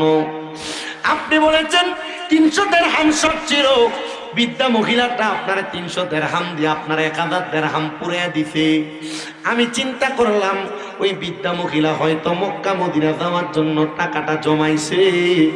আমি এবার বৃদ্ধা মহিলার কাছে যাইয়া জিজ্ঞাসা করলাম, আপনি ওই টাকাটা কেন দিয়া দিলেন? বলে, আমি যাওয়ার চেষ্টা করেছি, আমি তো যাইতে পারি নাই, এই জন্য আমি আমার টাকাটা ওই আলেমকে দিয়া দিলাম। আমি চিন্তা করলাম যে মহিলা নিজের ত্যাগকে নিজের ইচ্ছাকে বিসর্জন দিয়েছে, ওই মহিলারা যদি আমি হজ করাইতে পারি তাহলে আমি বাদশার জীবনটা ধন্য হয়ে যাবে। বাদশা মহিলাটারে মক্কা মদিনা হজ করায়া এবার ডাক দিয়া কয়, ইমাম সাহেব, আপনি কি আপনার হজ সম্পূর্ণ করেছেন? উনি ডাক দিয়া কয়, না, আমি আমার হজ সম্পূর্ণ করি নাই। ইমাম সাহেব হজটা সম্পূর্ণ করে এবার উনি আবার দামেস্কের উদ্দেশ্যে রওনা করলেন। দামেস্কের উদ্দেশ্যে যখন রওনা করলেন, দামেস্ক শহরের সামনে যে দেখতেছে ওই দামেস্ক শহরের মধ্যে মানুষগুলা দলে দলে দলে দলে দামেস্কের বড় মসজিদের সামনে যায়। ইমাম সাহেব ডাক দিয়া কয়, এলাকার মানুষ গো, তোমরা এত দলে দলে কোথায় যাও? ওনারা ডাক দিয়ে কয়, আমরা অন্য কোনো জায়গায় যাই না, আমরা যাই দামেস্কের বাদশার জানাজার নামাজ পড়ার জন্য। ইমাম সাহেব বলেন, দামেস্কের বাদশারে দেখছিলাম আমি মদিনাতে, এবার দেখছিলাম মক্কাতে, এখন মানুষ বলে তারা নাকি বাদশার জানাজা পড়তে যায়। আমি বড় অবাক হয়ে গেলাম, হত বিলম্ব হয়ে গেলাম, আমি বড় কিংকর্তব্যহীন বিমর হয়ে গেলাম। আমি এবার রওনা করলাম দামেস্কের মসজিদের সামনে। আমি ইমাম হিসেবে বাদশার লাশটার সামনে নিয়ে জানাজার নামাজে দাঁড়াইবো। আল্লাহু আকবার বলে, জানাজার নামাজে যখন দাঁড়াইলাম, কেমনে পড়ো জানাজার নামাজ মুসলমান গো? জানাজার নামাজ পড়বা, আল্লাহু আকবার বলে তাকবীর বানবা। একবার যখন তুমি তাকবীর বানবা তখন তুমি সানা পড়বা, তবে সানার মধ্যে একটা কথা যোগ করতে হবে, ওয়াজাল্লা সানাহুকা কথাটা যোগ করতে হবে। হবে। দ্বিতীয়বার তাকবীর দিবা, তবে হাতটা উঠাইবা না, হাতটা উঠাইবা না। দ্বিতীয়বার তাকবীর দিয়া তুমি তখন দুরূদ শরীফ পড়বা, দুরূদ শরীফ মানে দুরূদ ইব্রাহিম পড়বা। এবার দুরূদ শরীফ পড়ে আরেকবার তাকবীর দিবা। এরপর তুমি তাকবীর দিয়া মৃত ব্যক্তি এবং সবার জন্য দোয়া করবা। দোয়া করার পরে আরেকটা তাকবীর দিয়া সালাম ফিরাইবা, ডান দিকে একবার বাম দিকে একবার। এরপর তুমি মৃত ব্যক্তির জন্য বেশি করে দোয়া করবা। বর্তমান সমাজ তো বড় সমাজ ধ্বংসের পথে চলে যাচ্ছে। মানুষ দোয়া করতে বললে বেদাত বেদাত ফতুয়া দিয়া কত সুন্দর চিল্লায়। না না না, এমন চিল্লা চিল্লিতে তোমরা রাজি হইবা না। আল্লাহর নবীর হাদিস বলে, ইযা সাল্লাইতুম আলাল মাইয়িতি ফাখলিসু লাহু দুআ, যখন তোমরা মৃত ব্যক্তির জন্য জানাজার নামাজ পড়বা, অতঃপর তার জন্য দোয়া করবা। আগে দোয়া করবা, তারপরে দাফন করবা। প্রিয় মুসলমান, ইমাম সাহেব বলে, আমি জানাজার নামাজের মধ্যে গেলাম, নামাজ আদায় করলাম, দোয়া কইরা বাদশার লাশটা দাফন করলাম। দাফন কইরা আমার মনের মধ্যে বড় চিন্তা লাগলো। উনি তো দামেস্কের বাদশা, উনি তো একটা বৃদ্ধ মহিলার হজ করাইছে, আবার উনি আমি এলাকাতে আসার আগে ইন্তেকাল করছে। আল্লাহ গো, এমন সাধারণ পাবলিক আমি কোনোদিন দেখি নাই, এমন অসাধারণ ব্যক্তিত্ব আমি আর কোনোদিন দেখি নাই। আল্লাহ, তুমি আমারে ওই বাদশা মরার পরে কবরে কেমন আছে একবার দেখায়া দাও। আপনারা বলেন, আল্লাহর কোনো বুজুর্গ যদি চেষ্টা করে কোন মৃত ব্যক্তি কবরে কেমন আছে, আল্লাহর বুজুর্গরা দেখার ক্ষমতা আছে নাকি নাই? অবশ্যই আছে রে। তরিকতের একটা মাকাম মুরাকাবার জগৎ, ওই মুরাকাবা করলে আল্লাহর বুজুর্গ বান্দারা চোখ বন্ধ করলে সব দেখতে পায়। মুরাকাবা কেমনে করে এখন তো কেউ জানেন না। অনেকে আছেন বায়াত গ্রহণ করছেন। প্রিয় মুসলমান, পর্দার অন্তরে যারা বায়াত গ্রহণ করেছেন আর যারা বায়াত গ্রহণ করেন নাই, আপনারা দুই ধরনের জীবনের মধ্যে বড় পার্থক্য আছে। হুজুর কি বলেন, কেমন পার্থক্য? ও বাবা, মনে রাখবা, বায়াত শব্দের অর্থ হলো ওয়াদাবদ্ধ হওয়া, প্রতিশ্রুতিবদ্ধ হওয়া, বিলীন হয়ে যাওয়া। যারা বায়াত হন নাই, মনে রাখবেন, বায়াত হওয়ার আগের জীবন একরকম, বায়াত হওয়ার পরে জীবনের দাম আরো বাইরা যায়। বায়াত হওয়ার পরে কোন মানুষ যদি ফানা ফিল্লা এবং বাকা বিল্লা দুইটা জগৎ অর্জন করতে পারে, ওই মানুষকে জান্নাতে যাওয়া দুনিয়ার কোনো মানুষ আটকাইতে পারে না। বলে, হুজুর ফানা ফিল্লা হয় কেমনে? এগুলো একটু আমাদেরকে বুঝতেছেন আপনারা? অনেকে আছেন, আপনারা অনেকে মুরিদ হয়েছে। মুরিদ হয়েছেন কে? একটু হাত তোলেন। বহুত মানুষই তো, মাশাআল্লাহ, হাত নামান। আপনাদের দামি জীবন, আপনাদের জীবন কি দামি। যারা মুরিদ হয়ে যায়, মুরিদ হওয়ার পর তাদের জীবনের দাম কি হয়? বাইরে যায়। মারহাবা কর। যারা এখনো মুরিদ হন নাই, হয়ে যাবেন। বলে, হুজুর কি বলেন? হ্যাঁ, কেন হবেন? জীবনের দাম বাড়বে। আল্লাহর ওলিদের সোহবতে যাবেন, নুরানি তাওয়াজ্জুহ এক সোহবত আপনার সিনা বসিনা হবে, এলেম আপনার সিনা বসিনা হবে। আপনার এই নুরানি তাওয়াজ্জুহ নিতে পারলে দুনিয়া আখিরাতে শান্তি পাবেন। তো আপনার কাছে যে কথা বলতেছিলাম, মুরিদ তো হইছেন, কিন্তু ফানা ফিল্লা কি এটা এখনো বুঝে না। কথা কয় না, ঠিক কিনা? এ বাবা, আপনাদের জ্ঞাতার্থে আপনাদেরকে জানানোর জন্য পর্দার অন্তরালের মা বোনেরা, ফানা ফিল্লা কেমন করে হয়ে যায় আপনাদেরকে একটু জানানোর চেষ্টা করতেছি। এই ফানা ফিল্লা হলো দুই প্রকার। জবান খুলে কন্যা, ফানা ফিল্লা কয় প্রকার? ফানা ফিল্লা দুই প্রকার। একটা হলো ফানাফিস শায়েখ, আর একটা হলো ফানাফির রসুল। এই ফানাফিস শায়েখ হলো আবার দুই প্রকার। ফানাফিস শায়েখ হলো দুই প্রকার। একটা হলো সুরতে ফানা, আর একটা হলো সিরতে ফানা। সুরতে ফানা হলো আপনার পীর যেমন পাঞ্জাবি পরে আপনি তেমন পাঞ্জাবি পরবেন, আপনার পীর যেমন পাগড়ি পরে, টুপি পরে, আপনি তেমন ভাবে পাগড়ি টুপি পরবেন। এটাকে বলে পীরের সুরতে সুরত ধারণ করা, এটাকে বলে সুরতে ফানা। আরেকটা হলো সিরতে ফানা। আপনার পীরের আদর্শ হলো 5 ওয়াক্ত নামাজ, তার ফজরের আগে তাহাজ্জুদ কাদা হয় না, সব সময় তাহাজ্জুদ পড়ে। ফজরের পরে সূর্য ওঠার আগে বিছানা থেকে ওঠে না, তোহার নামাজ পড়া তারপর বিছানা থেকে ওঠে। জোহরের নামাজ পড়ে, আসরের নামাজ পড়ে, মাগরিবের নামাজ পড়া আওয়াবিন পড়ে, আওয়াবিন নামাজ পড়া জোহর এশারের নামাজটা পড়ে। এশারের নামাজ আদায় করার মাঝখানে 5 ওয়াক্ত নামাজের পর কিছু কিছু ওজিফা পালন করে। আপনার পীর সোমবার রোজা রাখে, আপনার পীর বৃহস্পতিবার রোজা রাখে। পীরের সুরাতের পরে পীরের আদর্শ ধারণ করা করা মানে পীর যেভাবে নামাজ পড়ে, পীর যেভাবে রুকু করে সিজদা করে, পীর যেভাবে রোজা রাখে, পীর যেভাবে গোপন গোপন নফল ইবাদত করে, নফল আমল করে, এভাবে ইবাদত করার নাম হলো সিরতে ফানা। এই সুরতে আর সিরতে ফানা যদি কেউ হয়ে যায়, সুরতে আর সিরতে ফানা হওয়ার কারণে ওই ব্যক্তিটা ফানাফি শায়েক অর্জন করে। ফানাফি শায়েক অর্জন মানে তার পীরের রঙে রঙিন হওয়া। ফানাফি শায়েক যদি কেউ অর্জন করতে পারে, অটোমেটিকলি ফানাফির রসুলের দরজায় পৌঁছে যায়। তখন ওই ব্যক্তি কিশোরগঞ্জের নিকলি এলাকার সাইডদারের মসজিদের ভিতরে অথবা তার ঘরের ভিতরে উজু বানাইয়া নামাজের মুসল্লার ভিতরে বইসা চক্ষু বন্ধ কইরা যদি বলে আমি মক্কা দেখতে চাই, আমার আল্লাহ মক্কা তার চোখের মধ্যে দেখা দিবে। যদি বলে মদিনা দেখতে চাই, তার চোখের মধ্যে মদিনা দেখা দিবে। যদি বলে আমি রসুল দেখতে চাই, সে চোখ বন্ধ কইরা মুরাকাবা করলে মানে ধ্যান করলে সে মদিনাও দেখতে পাবে। এ মুসলমান ইমানদার, একটু চিন্তা করে দেখো ফানাফিল্লাহ এবং বাকাবিল্লার জগতে পৌঁছাইতে পারছো কিনা। আর যদি কোনো মানুষ ফানাফির রসুল অর্জন কইরা ফানাফিল্লার জগৎ তার অর্জন করতে পারে, তখন তার কাছে আর দুনিয়া ভাল লাগে না, তার কাছে ঘর ভাল লাগে না, তার কাছে বিবি ভালো লাগে না, তার কাছে সংসার ভালো লাগে না, তার কাছে ভালো লাগে পাহাড়ের গুহা, তার কাছে ভালো লাগে মসজিদ, তার কাছে ভালো লাগে বন জঙ্গলা, তার কাছে ভালো লাগে নিরিবিলি জায়গা, যেখানের মধ্যে বৈশা বৈশা আমার মাহবুব মাওলারে স্মরণ করা যায়। আরে ঘর বাড়ি আর লয় না মনে গো, ঘর বাড়ি আর লয় না মনে, বাবা শাহজালাল দেখা দিয়া শত দুঃখের করয় অবসান, দেখা দিয়া শত কষ্টের করয় অবসান। দুনিয়ার মুসলমান, এ পদ্মার অন্তরালের মা, আল্লাহর ওই মসজিদের বুজুর্গ বলেন, আমি চিন্তা করতে লাগলাম, ও আল্লাহ, দামেস্কের এত বড় বাদশা, যিনি বাদশা হইয়া ওনার ইন্তেকালটা হয়ে গেছে, আবার তিনি নাকি মক্কাতুল মুকাররমা মদিনাতুল মুনাওয়ারা একজন বিদ্যা মহিলারে হজ করাইছে। আল্লাহ গো, তার মরার পরে সে কেমন আছে আমি একবার দেখতে চাই, একবার জানতে চাই। আল্লাহ তুমি আমার একবার দেখাও না। এবার আল্লাহর বান্দা কয় 2 রাকাত নামাজ আদায় কইরা এবার আমি ধ্যান করতে লাগলাম, মুরাকাবা করতে লাগলাম। মুরাকাবার মধ্যে আমি দেখতে পাইলাম আল্লাহর ওই বুজুর্গ বান্দা বাদশাটা, উনি সুন্দর একটা খাবারের থাল নিয়া দামি দামি খাবারগুলা তিনি আহার করতেছে। যখন তিনি খাবার আহার করে আমি বাদশার দিকে তাকাইলাম আর সালাম প্রদান করে বললাম, বাদশা, ও বাদশা গো, আপনি যে জায়গার মধ্যে খাবার খাইতেছেন, আপনার মরার পরে আপনার কবরের অবস্থা কেমন? বাদশা ডাক দিয়া কয়, এ বুজুর্গ মসজিদের ইমাম, আমার আল্লাহ তাআলা আমার কবরে বড় শান্তি রাখছে, বড় আরামে রাখছে, বড় আরামে রাখছে। ও বাদশা, কেমন আরামে রাখছি গো?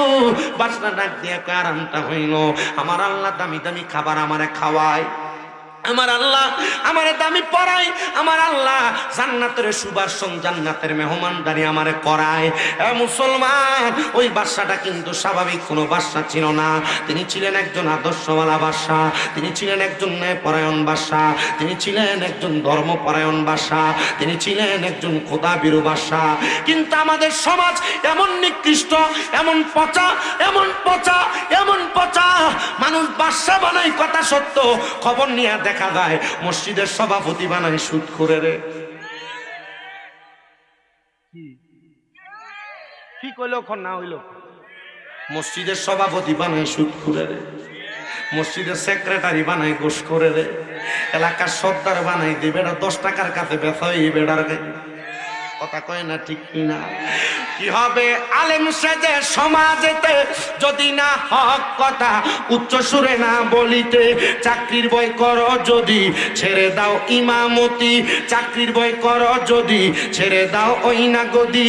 কি হবে আল্লাহকে ধোঁকা দিয়ে, কি হবে বেঁচে থেকে অযথা বিদ্যা শিখে যদি না গড়তে পারো সুদবিহীন সমাজটাকে? কি হবে বেঁচে থেকে অযথা বিদ্যা শিখে যদি না গড়তে পারো শোষণবিহীন সমাজটাকে? আপনারা বলেন এমন সুদখোর ঘুষখোর সমাজের মধ্যে আছে না নাই?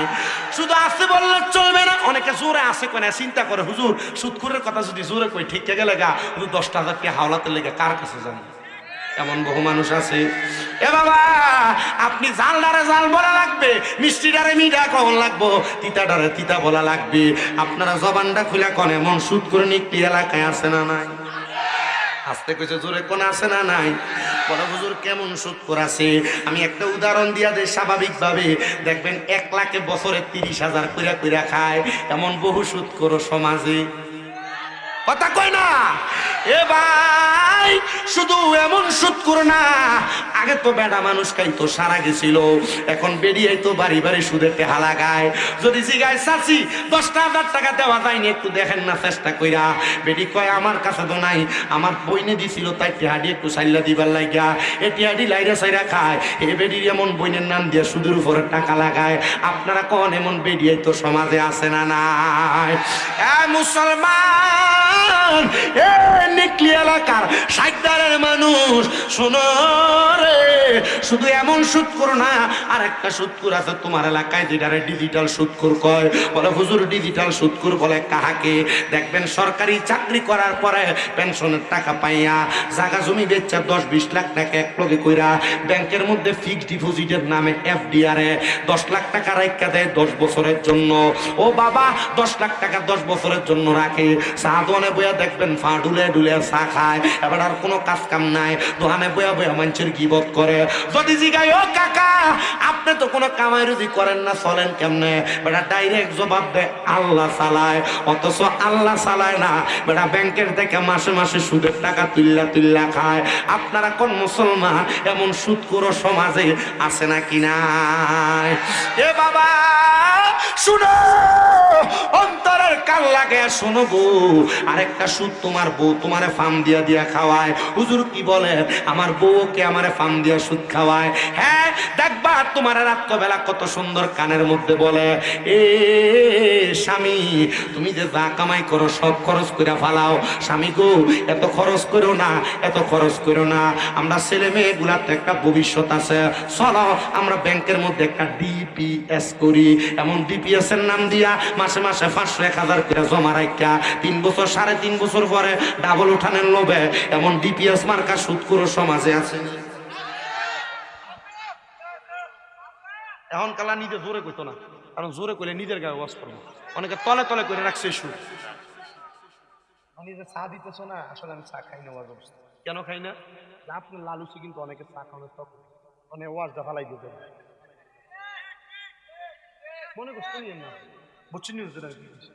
মানে আমরা খামু, এরা লালুচ লাগবে। ওই যে বেড়া দেখবে কই যান চা খাইব, এটা বুঝি আমি। মাহফিল উপলক্ষে দোকান বন্ধ। এই তুই আর চাটা নিস না আবুদ্দা। আপনাদের কি কষ্ট হইতেছে? সুদখোরের কথা কইতেছি যে বেজার হইতেছেন। কালকে সুদখোরটি নিকলি 60 দারের দোকানে বই থাকতো না, কারণ দোকানদার সাহাবাইরে ব্যবহার করবো, এই স্বামী মিলে কি একটু ওয়াজ করে দিয়ে গেছে রে, লগে দিয়ে আরেকটা বইয়ে গুতে দিব, কবো হ্যাঁ সুদখোরটি রে কেঁচা দোয়া দিস রায়, সুদখোরটা একটা চা অর্ডার দিবে, উঠটা দৌড় মারবো। কবা রে এটা আমারে কয় রে কিনা বাবা রে, সুদ খায়ও না, এটা খাইলেই অসুবিধা। সুদে গোসা জীবন কাটে, কপালে তার দাগ, মক্কাতে যায় হজ করিতে লাগায় হাজি সাপ। সুদে গোসা জীবন কাটে, কপালে তার দাগ, মক্কাতে যায় হজ করিতে লাগায় হাজি সাপ। আবার চা দোকানে বইসা হাজি টেলিভিশন চায়। হায় রে, চা দোকানে বৈশা হাজি টেলিভিশন চাই। উচিত কথা কইতে গেলে মোল্লার চাকরি না। এ মুসলমানেরা, আমি আপনাদের গাতার্থে আপনাদেরকে জানানোর জন্য আমি এই সুদখোরগুলার কথাটা বলছি। তো কেন বলছি একটু মনোযোগ দিয়ে শোনেন। সুদখোররা কি শাস্তি পাবে না? আল্লাহর নবী বলে হ্যাঁ পাবে। নবী গো কোন শাস্তিটা পাবে একটা বার আপনি বলেন না। নবী আমার বলেন সুদখোরেরা যে শাস্তিটা পাবে সেটা বড় মারাত্মক। নবী গো কেমন মারাত্মক! আমার নবী কয়ে সুদখোররা মারা যাওয়ার পরে এদেরকে যখন কবরে নেওয়া হবে, কবরে নেওয়ার পরে এদের ডাইরেক্ট ঠিকানা হবে জাহান্নাম। বলেন না ডাইরেক্ট ঠিকানাটার নাম কি জান্নাত না জাহান্নাম?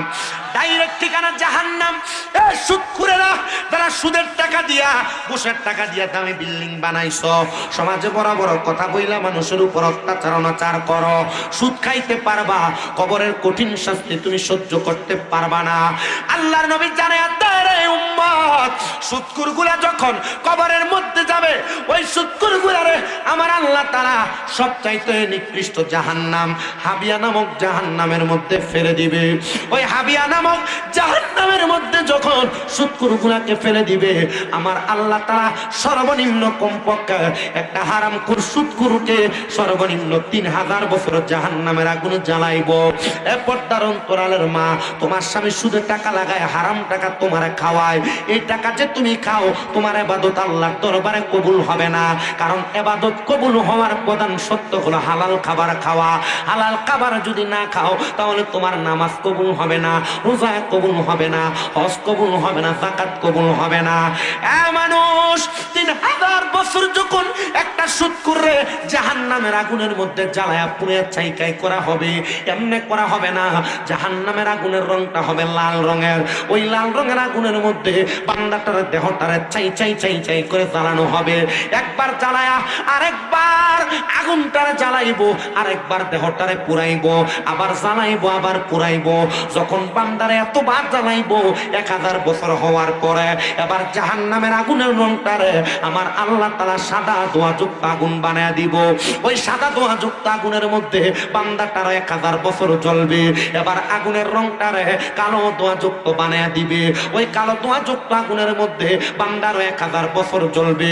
মোট 3000 বছর জাহান্নামের আগুনের মধ্যে যখন জ্বলবে, আগুনের মধ্যে জ্বলার পরে ওই বান্দাটারে তাকাসুর নামক একটা জায়গার মধ্যে দাঁড় করায় দিবে। ওই তাকাসুর নামক জায়গার মধ্যে যখন দাঁড়ায় যাবে রে মুসলমান, ওই বান্দাটা তখন আফসোস করবে আর 3 বার বলবে মোয়ে পানি, মোয়ে পানি, মোয়ে পানি বলে 3 বার চিৎকার করবে। সাহাবায়ে কেরাম কান্দে আর ডাক দিয়ে বলি ইয়া রাসূলুল্লাহ, তখন কি ওই বান্দাটারে পানি দেওয়া হবে না? নবী আমার বলে দিবে, দিবে রে। দুনিয়ার কোন সাধারণ পানি ওই বান্দাটারে দেওয়া হবে না। নবীজি কেমন পানি দেওয়া হবে নবী আমার জানায়া দেয়। যখন তারে পানি দেওয়া হবে, একটা লোহার পাত্রে আগুনের মধ্যে গরম করলে একটা কয়লা যেমন লাল টকটকে হয়ে যায়, ওই লোহার পাত্রটার এমন গরম করা হবে। অন্যান্য জাহান্নামীদেরকে জাহান্নামের আগুনের মধ্যে জ্বালায়া পুড়ায়া যেই রক্ত পুঁজগুলা জমা হয়, ওই রক্ত পুঁজগুলা বান্দারে দেওয়া হবে পান করার জন্য। তিরমিজি শরীফের হাদিস বলে ওই রক্ত পুঁজগুলার নাম হলো তিনাতুল খাবাল। ওই তিনাতুল খাবাল দেওয়া হবে বান্দারে পান করার জন্য। যারা সুদ খাও, যারা ঘুষ খাও, যারা পরের টাকা মাইরা খাও, যারা দুনিয়াতে মানুষের জমি দখল করো, মা বাপ মারা যাওয়ার পর বোনের জমি বুঝায় দেও না, যারা বড় ভাই মারা যাওয়ার পর ভাই ভাতিজার জমি সম্পদ বুঝায় দেও না, তোমাদেরকে কিন্তু জাহান্নামের তিনাতুল খাবাল খাওয়ানো হবে। সাহাবায়ে কেরাম কান্দে আর ডাক দিয়া কয় নবী গো, ইয়া রাসূলুল্লাহ, তারা কি ওই পানি পান করবে নাকি? নবী আমার জানিয়ে দেয়, তারা যখন পিপাসার্ত থাকবে, ওই পানিগুলা তারা তাদের জিহ্বার মধ্যে ঢালবে। জিহ্বার মধ্যে যখন পানিগুলা ঢালবে গো, তাদের জিহ্বাটা গলে যাবে, তাদের গলা জ্বলে যাবে, তাদের পেটের নাড়ি বুড়িগুলা জ্বইলা এদের প্রস্রাব পায়খানার রাস্তা দিয়া থরথর করে এদের আত্মজুরিগুলা জ্বলতে জ্বলতে বের হবে। নবীজি এমন কঠিন যন্ত্রণা আমরা পাইতে চাই না, এমন কঠিন যন্ত্রণা আমরা পাইতে চাই না। বলে তাহলে তোমরা ওয়ালা তাকুনু, তাদের মতো হইও না, কাল্লাযিনা যাহারা নাসুল্লাহ ফাআনসাহুম আনফুসাহুম উলাইকা হুমুল ফাসিকুন, যারা নিজের কথা ভুলে গেছে, এরা নিজের কথা ভুইলা আমল আকলাক ছেড়ে দিছে, তাদেরকে আমি আল্লাহ তাআলা নিজেই ভুলে রাখছি। দেখবেন যাচাই করে, তারা নামাজ পড়ে না, এরা জানে নামাজ না পড়লে গুনাহ হয়, যারা সুদ খায় এরা জানে সুদ খাইলে গুনাহ হয়। তো তবুও খায়, তবুও নামাজ ছেড়ে দেয়, ফিরা দিয়া দেয়। ও সন্তান, আপনাদের যাদের মা কবরে, আমি জানি না কাদের বাবা কবরে, জানেননি? আল্লাহর নবী রাহমাতুল লিল আলামিন নবীজির প্রখ্যাত সাহাবী হযরতে সাদ ইবনে উবাদা রাদিয়াল্লাহু তাআলা আনহু বলেন, আমি যখন যুদ্ধের ময়দান থেকে বাড়িতে আসছি, আয়েশা দেখছি আমার আম্মা জান কবরের বাসিন্দা, আমার মা যে তো কবরের বাসিন্দা। আমি আমার নবীর কাছে দেয়া বললাম, ইয়া রাসূলুল্লাহ, আমি যুদ্ধে থাকার কারণে আমার মা মারা গেছে, আমার মার জানাজার নামাজ আমি পড়তে পারি নাই, এখন যে আমার মা কবরে, এখন যে আমার বাবা কবরে, নবীজি আমার মা বাবা আমার অনেক সম্পদ দিয়া গেছে। ও মায়ার নবী, একটাবার বলেন না, আমার যে মা বাবা সম্পদ দিয়া গেল, আমার মা বাবার জন্য আমি সন্তান কোনো কিছু করতে পারবো কিনা? নবী আমার বলে, এ সাহাবী হযরতে সাদ ইবনে উবাদা, তুমি তোমার মায়ের পক্ষ থেকে আল্লাহর রাস্তে, আল্লাহর রাস্তার মধ্যে সদকা করো।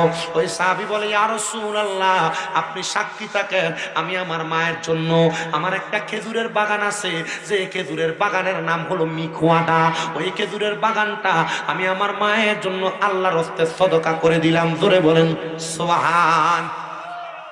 আমার নবী ডাক দিয়া কই, এ সাদ ইবনে উবাদা, তুমিও সাক্ষী থাকো, ওই খেজুরের বাগানটা দান করার কারণে আল্লাহ তাআলা তোমার আম্মা জানের কবরের মধ্যে জান্নাতি নিয়ামত দান করবে। পরের দিন সকালবেলা ওই সাহাবী কান্না করতে করতে আমার নবীজির দরবারে, নবীজি, আমি স্বপ্ন দেখেছি আমার মা জান্নাতি খানা খাইতেছে। নবী আমার জানায়, সাহাবী শোনো গো, তোমার মা জননী জান্নাতের খানা খাই কারণে গতকালকে সন্ধ্যাবেলা তোমার খেজুরের বাগান থেকে ক্ষুধার্ত ছোট ছোট দুইটা পাখি একটা পাকা খেজুর থেকে একটু আহার করেছে বিদায় আমার আল্লাহ তাআলা তোমার মার কবরে জান্নাতি খানার ব্যবস্থা করেছে।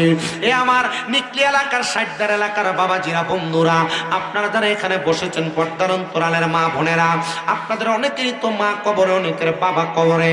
মা বাপ যদি বাইচা থাকতো, আপনারা যদি মা বাপরে প্রতি বেলা ভাত খাওয়াইতেন, প্রতি বেলা যদি খানা খাওয়াইতেন, আপনার যদি প্রতি মাসে 2000 করে মার পেছনে খরচ হইতো, আপনার 12 মাসে 24,000 টাকা মা বাবার জন্য লাগতো। আপনার মা বাবার যদি প্রতি মাসে 1000 টাকা করে হাত খরচ দিতেন, তাহলে প্রতি মাসে 1000 করে দিলে 1 বছরে 12,000 টাকা লাগতো। মা কবরে, বাবা কবরে যাওয়ার সময় আপনার লক্ষ লক্ষ টাকার সম্পদ দিয়া গেছে, জায়গা দিয়া গেছে, যদি না দিয়া যাইতো, আপনি যদি ভাড়া থাকতেন, প্রতি মাসে যদি 5000 করে ভাড়া দিতেন, 12 মাসে 60,000 টাকা ভাড়া দেওয়া লাগতো। আল্লাহ, কোন সন্তান জানিয়ে মাহফিলে বসছে, সন্তান লক্ষ টাকার মালিক, কিন্তু মা বাবা কবরে। মা বাপকে চেষ্টা করলে একবেলা খানা খাওয়াইতে পারে না, মা বাপকে চেষ্টা করলে দামি জামা কাপড় কিনা পরাইতে পারে না। একজন সন্তান কি দাঁড়ায় বলবা, হুজুর আমার মা কবরে, আমার আব্বা কবরে, আমার মা বাবা আমার সম্পদ দিয়া গেছে, টাকা পয়সা দিয়া গেছে, আম্মা আব্বার জন্য দোয়া চাই, আমি আমার আম্মা আব্বার জন্য আগামী বছরে মাহফিলের মধ্যে 10,000 টাকা এক নম্বরে দান করে দিব। একটা সন্তান যদি থাকে, মা বাবার জন্য 5,000 টাকা এক নম্বরে দান করে দিবে, পারলে নগদ দিবে, না পারলে আগামী বছর মাহফিলের মধ্যে দিবে। কে দিবে? একজন সন্তান চাই যে সন্তান তার মার জন্য, বাবার জন্য 10,000 টাকা করবে।